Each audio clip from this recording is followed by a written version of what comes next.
Peut-on parler de la démocratie dans un pays où les marches sont réprimées dans la plus grande violence et les journalistes sont arrêtés avec brutalité? Certains sont même détenus à l'Agence nationale des renseignements ANR. La RDC est-elle inscrite sur la voie de la dictature? Nous allons tenter de faire un état de lieu de la démocratie dans cette émission Libre Opinion. Et puis, Chéribin Okende, ministre des Transports et Voies de Communication, a réceptionné quelques avions pour renforcer Congo Airways. Pour le proche du président Tshisekedi, Félix a tout simplement concrétisé une promesse faite à la population pour renforcer Congo Airways. D'autres pensent plutôt qu'il ne s'agit pas de l'achat de nouveaux avions pour Congo Airways, mais il s'agit de quelques avions que la République démocratique du Congo a alloué au niveau de la compagnie Kenya Airways. Pour en parler, nous recevons dans cette émission Libre Opinion Louis-France Kouzikessa. Louis-France Kouzikessa est doctorant en relations internationales. Il est expert en communication politique. Il est technicien de droit. Il est recteur de l'école de vérité. Il est directeur général au niveau de CML13 Télévision. Il est aussi analyste politique. Louis-France Kouzikessa, bonjour et bienvenue. Merci beaucoup, Monsieur Patrick Lokala. Merci à tous ceux qui vont nous suivre. Je voudrais commencer par rappeler que l'ensemble des thématiques ici évoquées par vous me concernent directement. Lorsqu'on parle de la communication politique et stratégique, c'est mon département. Et donc, je suis heureux de parler de la communication comme du droit, parce que ce sont mes domaines de prédilection. Il est toujours bien, en République démocratique du Congo, que nous puissions redonner une nouvelle forme du débat scientifique.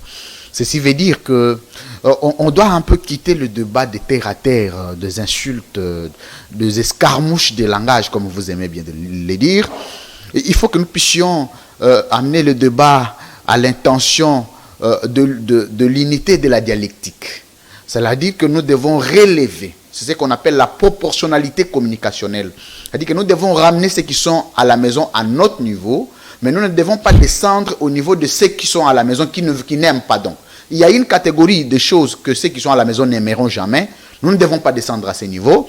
Nous devons aller au niveau des choses que ceux qui sont à la maison aimeraient entendre.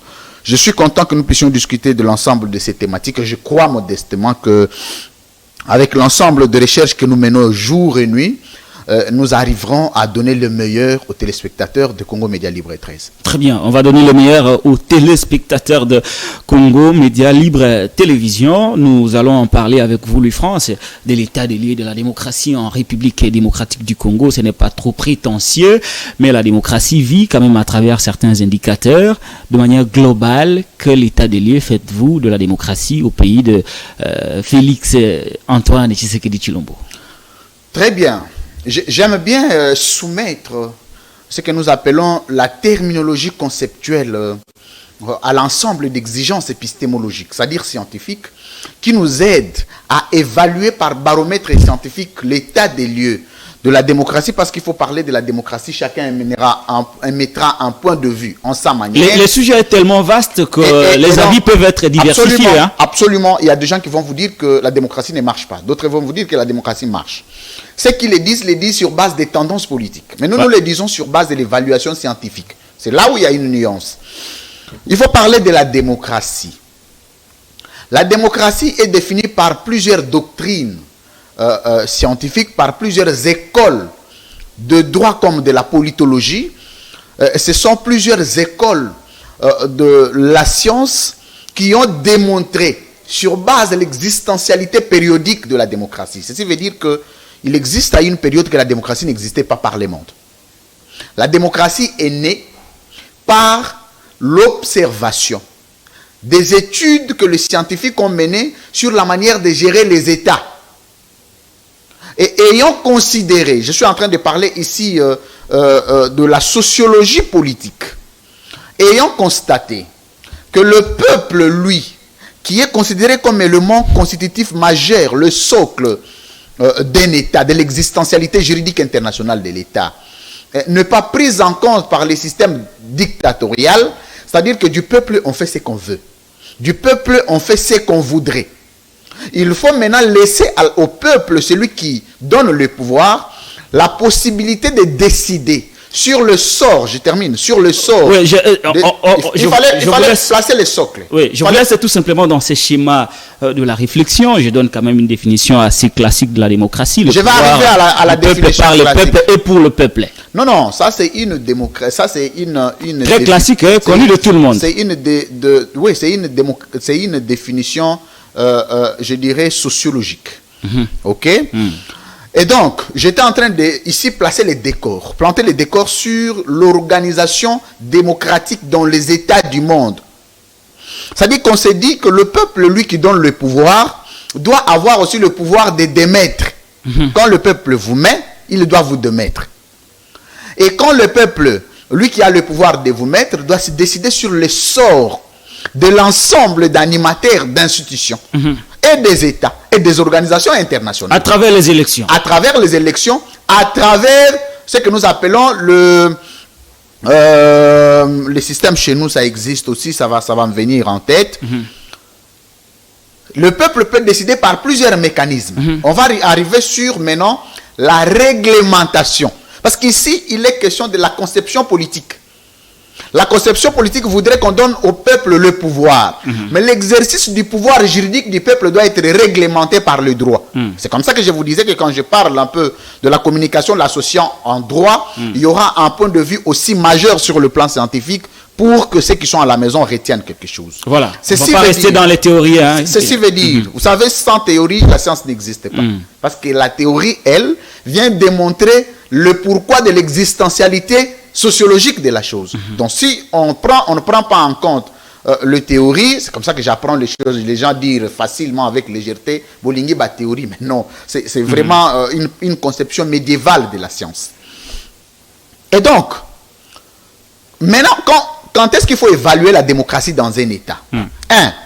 Lorsque la codification, la réglementation de l'État qui donne au peuple le pouvoir est strictement respectée. C'est-à-dire que dans notre pays, c'est la Constitution qui consacre l'ensemble du pouvoir au peuple et le reconnaissant comme souverain primaire. Et lorsque le peuple, par le pacte républicain, a assoupli ces mécanismes d'exercice des fonctionnalités et politiques, et sociologiques, et juridiques, quand ce n'est pas respecté, en ce moment, on peut évaluer le taux de la démocratie. Par est-ce que ce principe-là que vous donnez, est-ce que ce principe-là est universel? C'est universel. Autant pour la RDC, la France, les États-Unis et d'autres pays à travers le monde. Il y a ce qu'on appelle l'universalité scientifique. J'ai donné ici dernièrement l'exemple de ce que nous appelons l'unicité de la science. Vous savez, la science, elle est démontrable en Afrique comme en Europe, aux États-Unis d'Amérique comme en Allemagne, partout dans le monde. C'est ça l'universalité de la science. C'est ça l'universalité de la science. La science, pour qu'elle soit sciente, il faut qu'elle subisse l'ensemble des étapes. L'ensemble d'étapes, ce que nous appelons la scientificité scientifique. C'est ce qu'on appelle l'épistémologie. C'est comme ça qu'on a dit que vous ne pouvez pas. Il y a des sciences, il y a des domaines aujourd'hui qui ne sont pas scientifiques. Oui, revenez maintenant à la démocratie parce que là, on risque de faire perdre les gens avec beaucoup de théories. On ne va pas se perdre. Voilà. C'est-à-dire que lorsqu'on évalue la Constitution aujourd'hui, on évalue sur base, des actes programmatifs de résultats des élections. Voilà. Et quand on parle des actes programmatifs, on parle de la vérité du processus électoral tel que voulu par les souverains primaires. Et quand le résultat des élections telles que préconisées par les souverains primaires ne sont pas à la ligne respectée, déjà ce n'est pas respecter la démocratie. La démocratie est violée c'est ce par le non-respect du bon vouloir du peuple. C'est ce qu'on appelle la tricherie électorale. La fraude. La fraude électorale. La fraude électorale, elle, vient déstabiliser l'existentialité démocratique dans un État. Parce que c'est l'expression d'un peuple. Deuxièmement, quand est-ce qu'il faut savoir qu'il y a eu violation, il y a eu même torpillage du processus ou dans le résultat des élections tel que prévu par les souverains? C'est le Congo a beaucoup de leçons à donner sur la fraude électorale de par le monde. Comment voulez-vous dire que le Congo a beaucoup de leçons à donner, comme si le Congo était devenu un modèle de la fraude à travers le monde? Absolument. Je vais vous dire une chose. Comment pouvez-vous démontrer cela, Louis-France Kouziki? La RDC est le seul pays au monde où le président lui-même élu reconnaît qu'il y a eu irrégularité procédurale dans le processus électoral. Et nous allons faire balise terminologique et conceptuelle. Quand on dit irrégularité procédurale, ça c'est en français. En français francisé, c'est-à-dire qu'on veut amadouer l'opinion. Mais nous pouvons redéfinir les concepts dans leur sens normaux. Ce qui veut dire qu'il y a eu tricherie, il y a eu fraude, il y a eu bourrage. Il y a eu bourrage. Tous les concepts qui suivent le torpillage du processus. Donc les trois processus que nous avons organisés. Première démonstration en 2006. Je pose ma question. Ouais. 2006, Jean-Pierre Bemba élu contre Kabila, on programme Kabila et Kabila reconnaît par la prophétie divine qu'il y a eu fraude électorale. En 2011, Etienne Tshisekedi élu président de la République, on proclame Joseph Kabila élu selon lui. Il faut ajouter que élu selon lui, parce que jusque-là, aucun candidat malheureux issu de ces élections dont on décrit la fraude n'a jamais démontré à la fin je n'ai jamais entendu, les élections ont été gagnées par lui. Je n'ai jamais entendu cette Kikouni revendiquer la vérité des urnes. Parce qu'il n'avait pas gagné. Mais comment tu dis qu'il y a des candidats malheureux qui n'acceptent pas? Vous venez de le dire tantôt. Mais la démocratie devrait aussi passer par l'acceptation de résultats ailleurs. Nous le voyons par exemple, lorsque quelqu'un perd les élections, il est le premier à féliciter les gagnants qui est son challenger. Noël Tchani. Toi, tu as déjà entendu Noël Tchani revendiquer qu'il a gagné les élections. On a triché. On a triché ses voix. Tu l'as déjà entendu tenir un tel discours? Le droit tire son origine dans la sociologie. Et il existe tout un cours qu'on appelle sociologie juridique. La sociologie de droit, ça existe. Mais là n'est pas le problème. On arrive en 2018. Martin Fayoulou élu président, on proclame Félix Tshisekedi. Oh, mais vous retombez toujours sur des choses qui ne sont pas démontrables. Martin Fayoulou a été devant la cour, il a été confondu, il n'avait pas de preuves. Mais comment vous savez les problèmes. Vous partez d'une analyse pour dire que voilà, il a été élu. Comme quoi, pour dire à la fin que voilà, la démocratie a été torpillée à travers la fraude électorale. Il faudrait aussi que ceux qui participent à ces élections soient à mesure de démontrer qu'ils les ont gagnés. Il ne suffit pas de les déclarer, mais il est mieux toujours de démontrer qu'on a gagné. C'est très important ce que vous dites.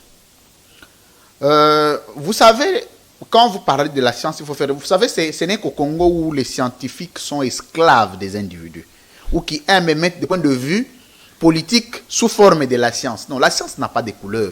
La science n'a pas de tendance. La science a la vérité. Et la vérité est dans la science. Je vous le démontre parce que je suis chercheur en droit international public, c'est mon département. Après le résultat des élections, je reconnais le discours du Conseil de sécurité des Nations Unies. Ça, ce n'est pas moi. C'est le Conseil de sécurité des Nations Unies, un organe je dirais un organe important dans les Nations Unies, dans l'Organisation des Nations Unies, qui dit que nous ne reconnaissons pas les pouvoirs de Kinshasa.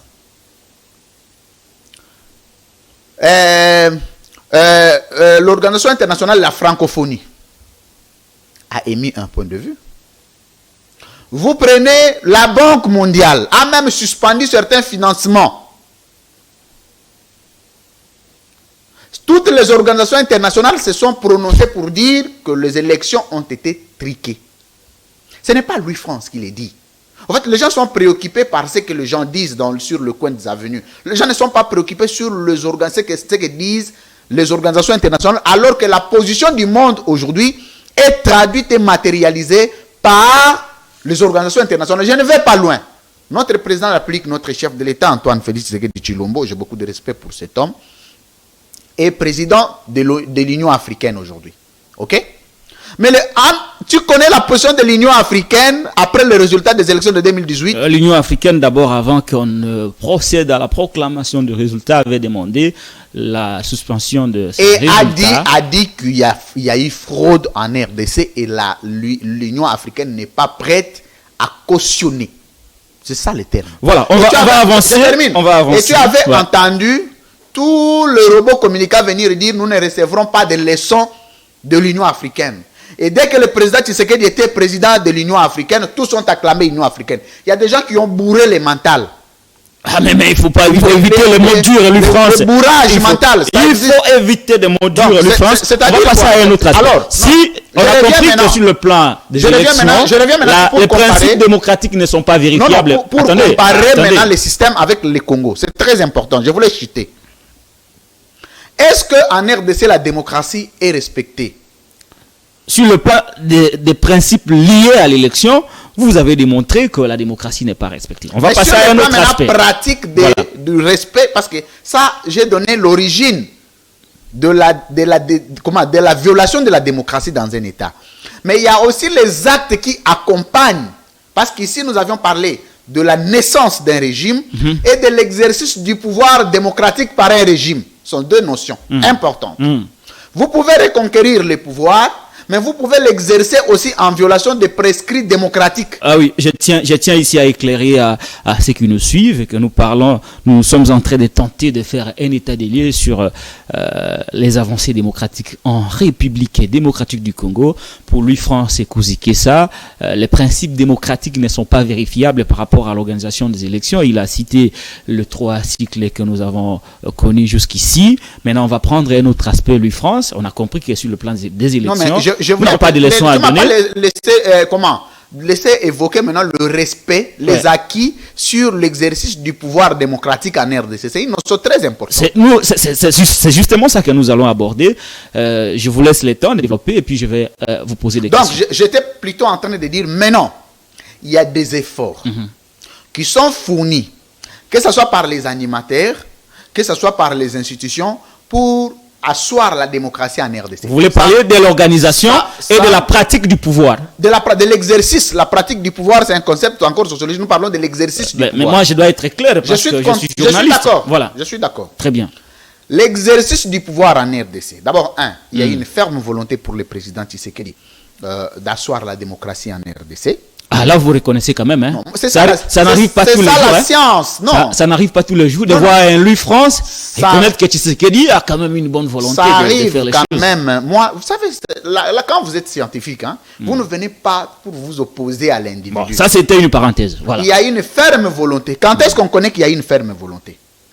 Par les taux des actes de démocraticide dans un État. Le taux. Mais néanmoins, au-delà du président Tshisekedi, il n'est pas le seul animateur d'institutions. Il y a le chef de corps, il y a les animateurs, il y a les collaborateurs du président de la République.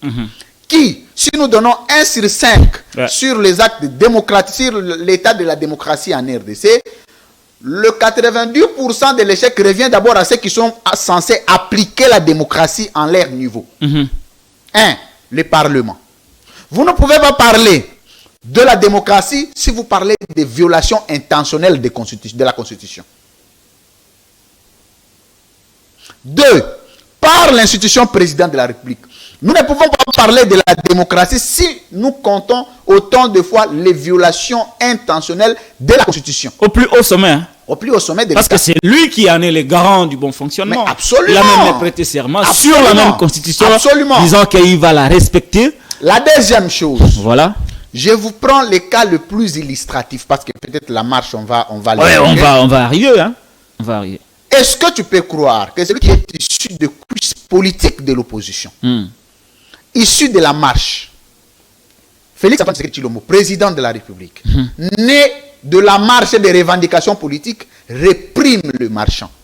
Oh, mais c'est pas lui qui a été dans la rue pour réprimer les marchands. Vous savez, il y a une notion importante que j'ai évoquée dernièrement, les notions... Comment vous voulez toujours tout lier? Vous-même, vous faites la nuance que la démocratie devrait aussi... Non, mais je vous mets les choses dans la bouche. Non, pas du tout, mais au moins, je voudrais faire une nuance. Vous-même, vous dites que la démocratie devrait aussi être appliquée non seulement par le président de la République qui en est le garant du bon fonctionnement, mais aussi par les chefs de corps et d'autres services de la République. Mais à quel niveau où, lorsqu'un service de la République, je parle ici par exemple du gouvernorat de la ville de Kinshasa et de la police, ne sont pas à mesure d'encadrer les manifestants, les répriment, mais au niveau de la réflexion, vous faire un rapprochement pour responsabiliser le président de la République. Ce n'est pas là une forme de tricherie intellectuelle. C'est un très bon concept que tu prends juste à la fin, la responsabilité du président de la République. Vous savez, il y a ce qu'on appelle en droit la responsabilité pénale et ce qu'on appelle en politique la responsabilité politique. Ce sont des notions importantes qu'il ne faut pas égarer et que les gens ne doivent pas oublier. Sur le plan des droits, on parle de la personnalité individuelle sur la responsabilité pénale. C'est-à-dire qu'on dit la responsabilité pénale est individuelle. Et celui qui commet les faits. Qui commet les faits. C'est-à-dire quand c'est Louis-France, quand c'est Patrick, il est responsable de ses actes sur le plan judiciaire. Ça, c'est dans une, il doit en répondre personnellement. Dans une dimension juridique de la chose. Voilà. Mais il y a une dimension politique. Quand on parle de la responsabilité politique, on parle du système de gouvernance. Comme la politique de gestion de l'État, qui est d'application au niveau de la police, est issue de la volonté manifeste du président de la République. Lui qui est le garant, à l'article 69, de la police, les commandants suprêmes de la police et de l'armée, les actes commis par la police et l'armée attirent la responsabilité politique du président comme garant. Que le président ne soit pas seulement garant pour louer un avion. On va en parler, j'ai prévu dans le président de la République, notre chef de l'État, ne soit pas seulement garant pour avoir donné des cartons de cuisse dans un orphelinat. Mais qu'il soit aussi garant quand il y a des choses qui ne marchent pas. Quand c'est la police qui tue. Là, il dénonce quand même, hein. Pardon? Il a toujours dénoncé. Le président n'est pas un mouvement citoyen. Le président est une institution. C'est là où je me dis, vous aurez le goût, Patrick Lokala, sans fausse modestie, d'assister à la gouvernabilité de l'État. Ah, j'ai hâte de voir ça. Hein. La gouvernabilité de l'État, reposant sur le principe. Moi, Louis-France Kouzike, je suis président. Au premier mandat, ça ne marche pas, je démissionne. La culture des démissions, c'est dans mon sang. Moi, je démissionne facilement. Oui, Louis-France. Donc, j'étais en train plutôt de dire que ici, le président a la responsabilité politique comme garant du bon fonctionnement des institutions. C'est-à-dire que quand il y a des actes au niveau des institutions qui marchent ou qui ne marchent pas, on voit d'abord le président parce que c'est lui qui impose la philosophie de gouvernabilité au niveau du gouvernement qui gère le pays au quotidien. C'est lui qui définit la politique de la nation. La politique de la nation. Voilà. Donc comment la politique de la nation qui est définie au niveau de la police, que les responsables soient quelqu'un d'autre, les responsables politiques soient quelqu'un d'autre, alors que la politique de la nation est définie par le président. Mais non. Voilà, on ne va pas nous bourrer les mentales jusqu'à ce niveau. Donc j'étais en train de dire ici que la démocratie en RDC, s'il faut nous coter, oui, on va arriver. Il y a beaucoup d'efforts qui sont fournis, mais ces efforts ne représentent rien sur le plan pratique. Voilà, on va arriver à côté de la démocratie. En République démocratique du Congo, Louis-France, nous avons abordé l'aspect lié aux élections, l'organisation du pouvoir ainsi que leurs animateurs. Louis-France, Kouzikissa, ici nous ne parlons pas des individus. Je vais citer Félix Tshisekedi et Joseph Kabila par rapport à la pratique démocratique, surtout dans les aspects relatifs aux manifestations publiques. Est-ce que la démocratie a avancé par rapport à cet aspect des marchés publics du temps de Joseph Kabila comme président de la République, pas comme individu, et du temps de Félix Tshisekedi? Nous avons dernièrement vu la coalition Lamuka dans la rue où elle était pour marcher, demander l'organisation des élections, non au glissement, oui à la dépolitisation de la centrale électorale. Nous avons vu quand même de gaz lacrymogène, des journalistes ont été brutalement interpellés. Comment pouvez-vous faire les rapprochements ou évaluer les deux systèmes de gestion, le système Kabila et le système Tshisekedi? C'est même pire. C'est même pire. Si c'est mon point de vue. Non, mais il faut le démontrer. Il ne suffit pas seulement de dire que c'est pire à la télé pour que les gens vous croient à la maison. Vous savez, je suis quelqu'un qui démontre facilement. Moi, quand tu m'amènes dans le domaine de la démonstration, je suis très à l'aise. Démontrer que c'est pire. J'évoque l'article 26 de la Constitution, qui est le soubassement juridique par excellence, qui donne le pouvoir à tout Congolais de manifester. Et la manifestation comme un droit acquis. Ce n'est pas un droit discutable. Il faut surtout nuancer. Il y a des droits qui sont discutables vis-à-vis des animateurs, les gouvernés et les gouvernants, mais il y a des droits acquis dont la Constitution a scellé les sorts. Et la loi vient organiser et réglementer les modalités pratiques de l'exercice de ces activités-là. On dit, quand on veut marcher, on saisit l'autorité administrative compétente par information sur l'organisation de la marche. Mais il n'existe pas un concept sur le plan constitutionnel, du droit constitutionnel congolais à la constitution congolaise, du 1er au 229e article de la constitution, là où on parle de l'autorisation de la marche. Le concept n'existe pas. C'est une invention juridique du régime actuel. Mais pour les cas d'espèce, il ne s'est pas agi de l'autorisation. Ouais. Je termine. C'était une invention du régime Joseph Kabila transposée.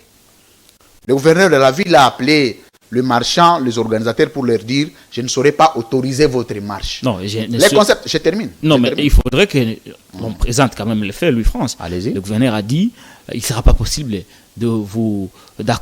d'accepter l'organisation de la marche. Non, d'autoriser. Mais il y a lieu de repousser. Non, c'est ce que j'ai dit. Voilà. D'abord, les concepts autorisés n'existent pas. Ça vient d'où? De la dictature. Il y a des concepts constitutionnels appropriés. Quand on parle de la démocratie, on parle des concepts appropriés. Quand on parle de la dictature, c'est-à-dire que la dictature et la démocratie, c'est nuance au niveau des concepts.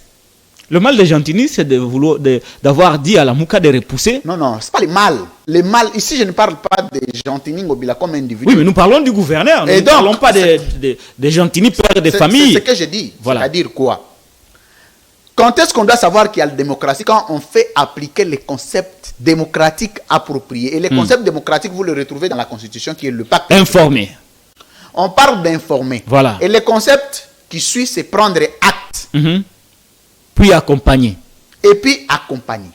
Ça, il n'existe pas un concept qui s'appelle interdire ou autoriser. Ça vient d'où? Mais Gentilly, après avoir tergiversé. Donc, ça, c'est la première démonstration que j'ai faite. Raison Covid, et puis après, il accepte quand même. Et il demande à la coalition la Mouka de repousser. C'est la deuxième démonstration que j'ai faite. C'est la deuxième démonstration que j'ai faite qu'il y a eu des concepts de la dictature ou des concepts dictatoriaux qui ont été transposés dans un système démocratique. Je fais remarquer. Là, peu importe l'analyse. Ouais. Vous êtes d'accord avec moi? Ouais. Deuxième aspect de démonstration. Vous arrivez à organiser la marche. Je quitte ceux qui ont organisé. On va dire que ce sont des politiciens, il n'y a pas de problème. Et un journaliste comme Patient Ligodi. Tu as vu le traitement? Oui, mais le bilan, parce que vous avez dit que c'est pire. Pendant les temps de Kabila. Est-ce que tu me laisses terminer? Allez-y, allez-y. Donc, le traitement qu'a subi un journaliste, notre confrère, mon ami et frère, Patient Ligodi, beaucoup de compassion à lui. Est-ce, nous devons, s'il faut évaluer la démocratie en cette manière-là. Il y a aussi un autre confrère chinois qui a été aussi un congrès, mais qui s'appelle Chinois, qui a été brutalement aussi. Il y a des cas. Il y a des cas. Les militants ont quand même été brutalisés. Il y a quoi à reprocher? Mais il y a eu 0 mort. C'est comme ça que j'ai dit qu'il y a la volonté. Tu vois, quand je parle de l'analyse, il y a deux choses. Mais quand on parle de la dictature, on ne parle pas de la mort. On parle d'un traitement qui n'est pas concerné par la Constitution. Voilà. Qui menace la stabilité constitutionnelle. L'usage disproportionné des armes non létales sont condamnables. Parce qu'il y a quelqu'un qui peut mourir par gaz lacrymogène. On a là l'image des patients. Et la loi portant manifestation publique en RDC prévoit quand est-ce qu'on peut utiliser des gaz lacrymogènes. Des gaz lacrymogènes ou l'usage des armes non létales. C'est on fait face à une résistance de la part de marchands. Et de deux, la condition est que ces balles, il faut les tirer à l'air.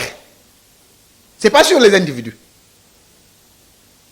C'est-à-dire que la loi, elle a été souple pour même exiger aux agents de l'ordre de la manière d'user de leurs armes. La loi a réglementé. Mais s'il faut regarder, quelqu'un, même si vous pouvez réprimer, pourquoi prendre quelqu'un, le mettre dans votre voiture, l'amener? Pour quelle infraction? Il y a eu le membre des Verts, victimes de l'état de droit, qui ont été arrêtés, qui ont passé 7 jours à la police, puis transférés au parquet. Pour quelle infraction? Pour avoir manifesté. Vous pensez que la démonstration que je vous ai faite ici est une démonstration à la con? Je crois non. Voilà, on va passer à un autre aspect de la démocratie. On ne va pas aborder ici tous les aspects, chers téléspectateurs, mais nous allons prendre l'essentiel des aspects ou des indicateurs de la démocratie en République démocratique du Congo. Louis-Franc Sékou Kissa, la manière dont le recteur, la manière dont les provinces sont gérées, les gouverneurs sont destitués. Est-ce que il y a démocratie aussi dans les provinces de la République démocratique du Congo? Nous allons encore parler des provinces. La province, là, c'est... Les gouverneurs ont été destitués, ça présentait les moyens de défense. J'ai peur de parler des provinces. J'ai pitié plutôt. Une gouvernabilité totale. J'ai pitié. Si Kinshasa, nous pouvons le voir, ou nous pouvons la voir comme capitale à cet état de choses. Et les provinces. Vous et moi avons eu quand même la chance de temps en temps de fréquenter je vois en vous de l'émotion en telle enseigne que vous n'êtes pas à mesure d'analyser froidement la question par rapport à la gestion de province. Hein. Vous savez, l'efficacité de gouvernabilité des provinces se mesure par la Caisse nationale de péréquation. La Caisse nationale de péréquation, qui est le recensement de recettes, la maximisation des recettes des provinces, et c'est là qu'est née la rétrocession. Qu'est-ce que les provinces envoient à Kinshasa? Qu'est-ce que Kinshasa envoie en province? Mais l'argent de Kinshasa, c'est maintenant entre les mains des poches des politiciens. Un gouverneur est répondant d'un politicien ici à Kinshasa.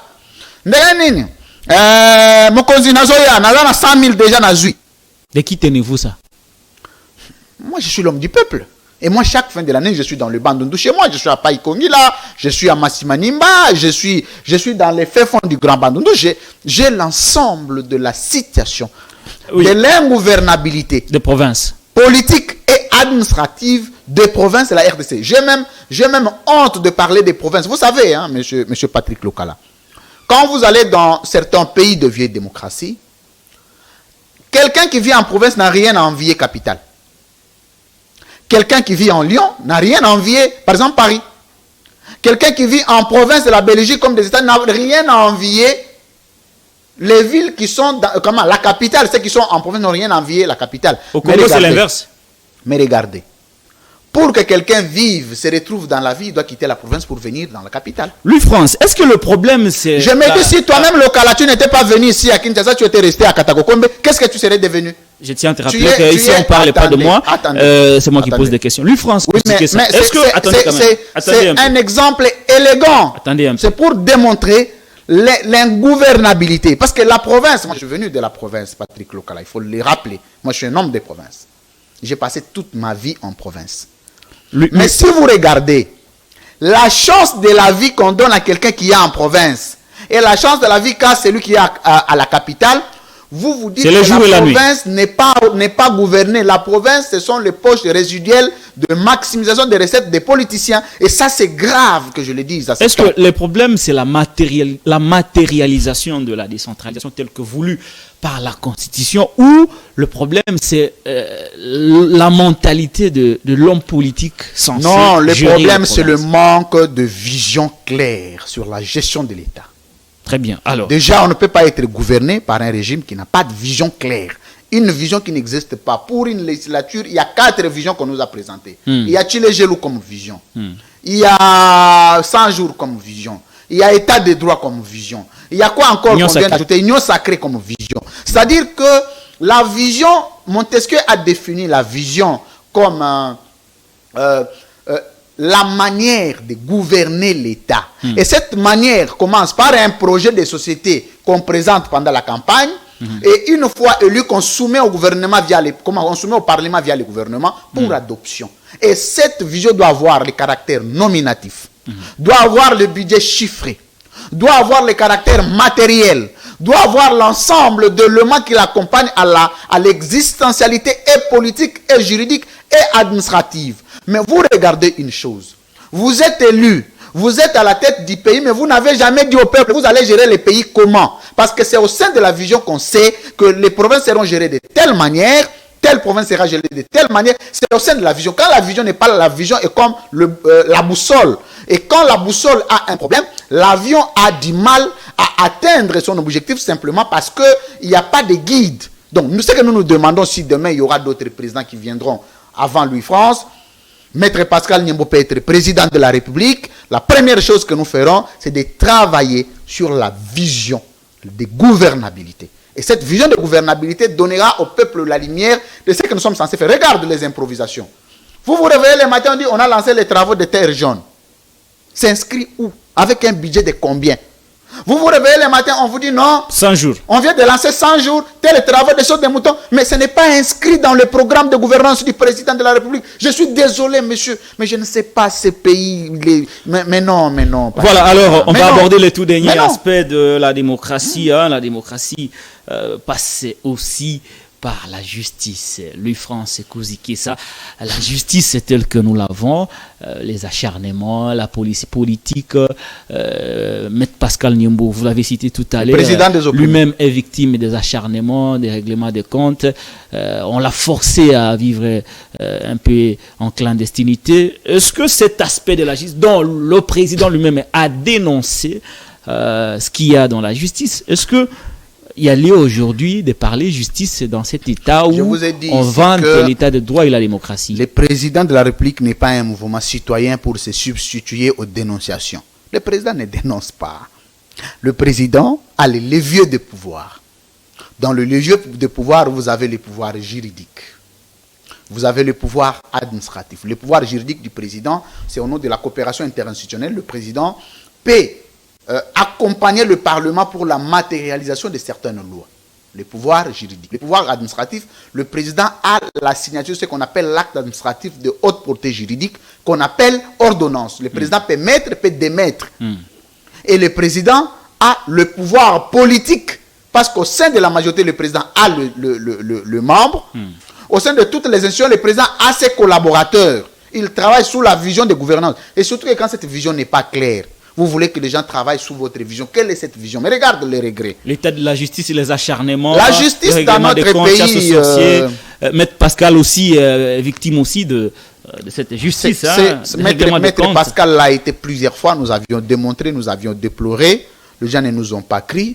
Il suffisait que Tony Mwaba le dise pour que les gens croient qu'il était victime. Certains sont justement invités après avoir promis de distribuer les armes, d'autres après avoir détourné par exemple les fonds Covid, sont arrêtés pendant quelques jours puis libérés.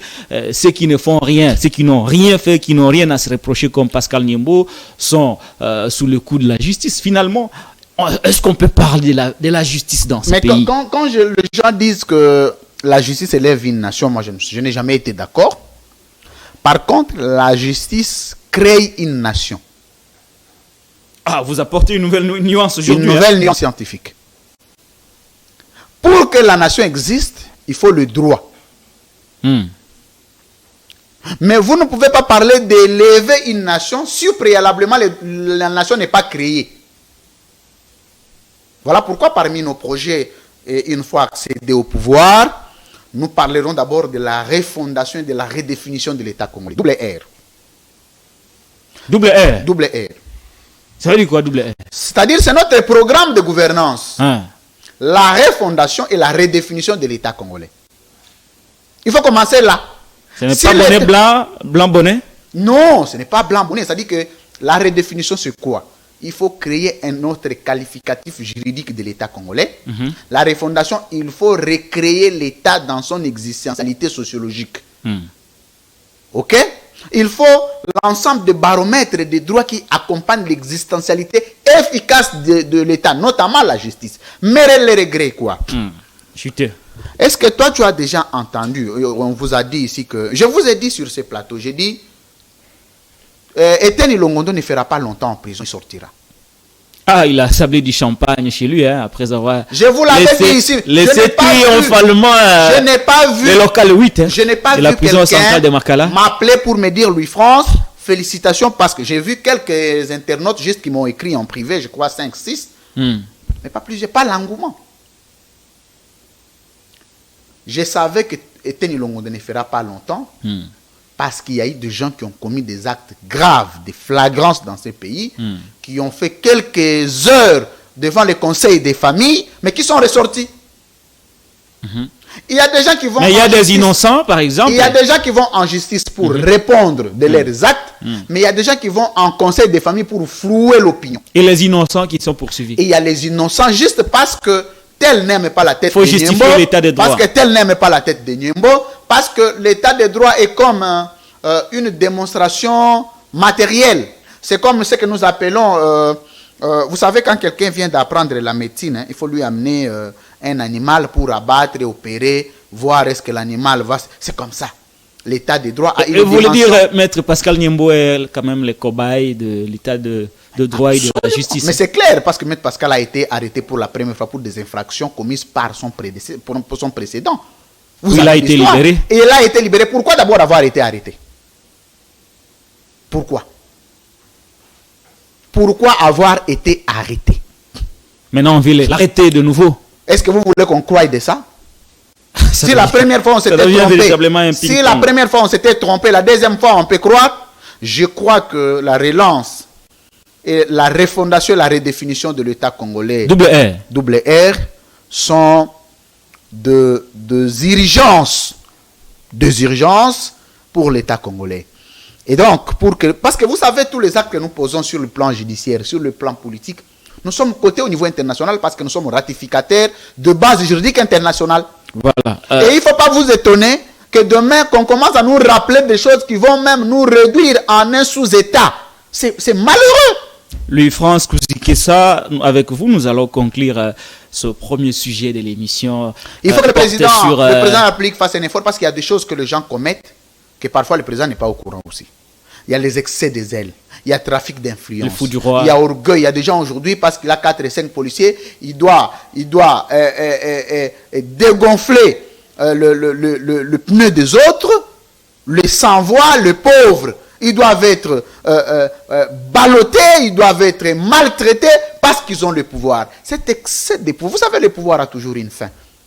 Dans un État démocratique, voilà, le pouvoir a toujours une fin. Et à la fin de chaque régime, vous allez aux élections, vous n'avez pas gagné, vous devez vous-même examiner les relations que vous devez avoir. Un président comme moi, quand j'entre au pouvoir, je ne fais pas les règlements des comptes, mais il y a des choses qu'il faut remettre à l'ordre. Voilà, on va conclure ce premier sujet, Louis-France Kouzi-Kessa, à demi-mot. Est-ce que la RDC est désormais sur la voie de la dictature?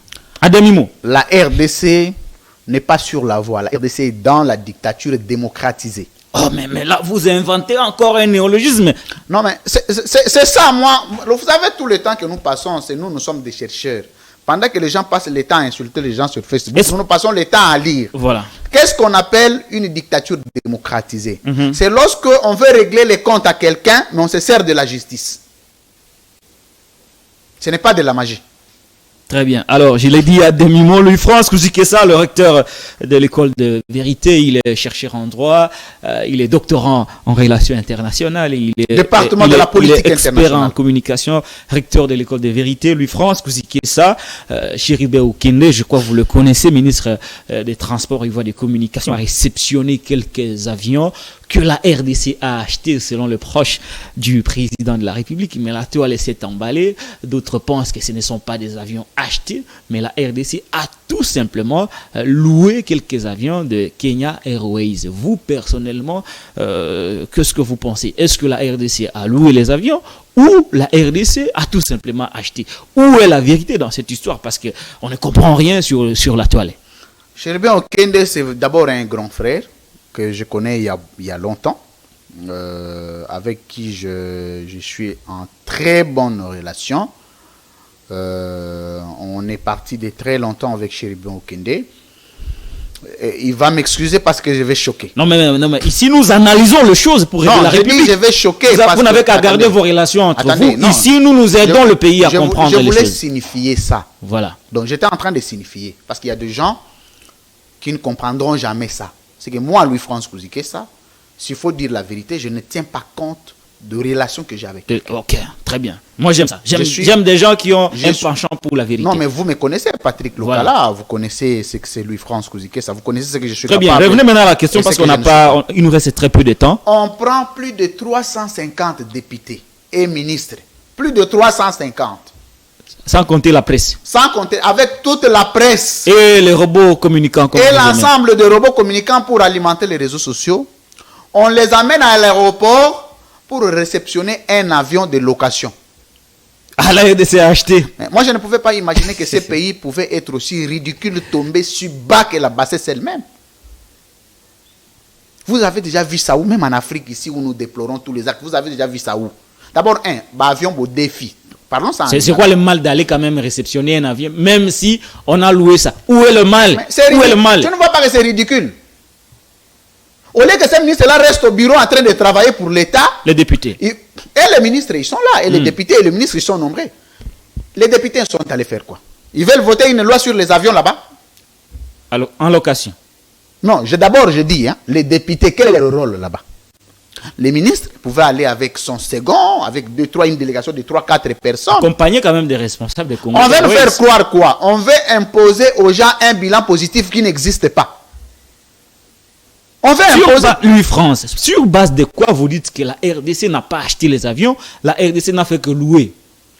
Parce que pour acheter des avions, d'abord, il faut des documents entre des États. Et on n'achète pas les avions.